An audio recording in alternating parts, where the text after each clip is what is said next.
Mutongoi wa chama cha DCP Rigathi Gachagua imeacha kana President William Ruto nominate na kukulya kambuni wa nthi ya Germany wa Delaru na ula utumbithasyaa Mbesa Sya va Kenya utumbithye mbesa mbingi kuvita kiwango kila kyailite nikenda aitumie nthini wa kambeini sya usakuani munene wa mwaka tuendete ainena kavina kala komanite na Mutongoi mandini kuma kauntini itano sya Mount Kenya musi kwake kisioni cha wa Munyoro kauntini ya Nyeri. Gachagua ni waweta kana itambia ye ekasukumia kwanangika kwa ukwati na mathoa masiendu kwa mbata Hosea Kimanzi na ilivoti.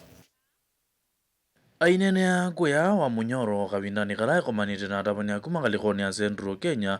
Gachagua ni waweta kana serikali niende kusisenga kambuni ula unetwe kandalazi ya usobya ilovya sya Kenya kumanzi ya Germany kukwata mwanya kubathula ilovya sya kwikunia maleve usakuanini ukite mbewa ilovya ikupika vengine wa Central vanzi ya Kenya. Wazungu wamenitafuta kutoka Jerumani.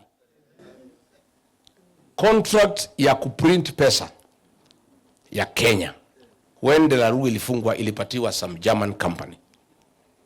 For the last 4 months they have not brought any currency to the central bank because wanaambiwa hiyo pesa na kujaga Nairobi.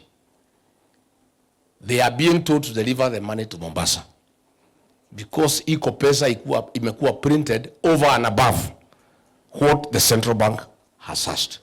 Na hiyo pesa ni ya uchaguzi. Those Germans have refused. They have refused. Wanasukumwa sana na deputy governor wa central bank anaitwa Susan Koech that they should bring the money to the port of Mombasa so that some of the money can be taken aside. And the Germans have said no.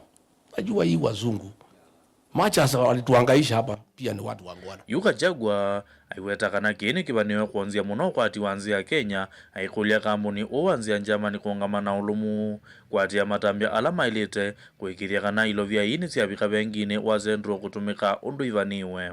You're asking William Ruto, please stop forcing the Germans to offload currency in Mombasa.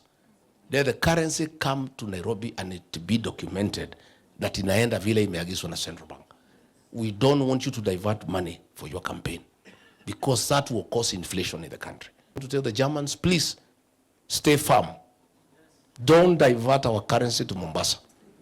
Take the currency to the Central Bank in Nairobi the way it's supposed to be done. Gerivoti ya vilingu wa Mutongoi TV, Hosea Kimanzi.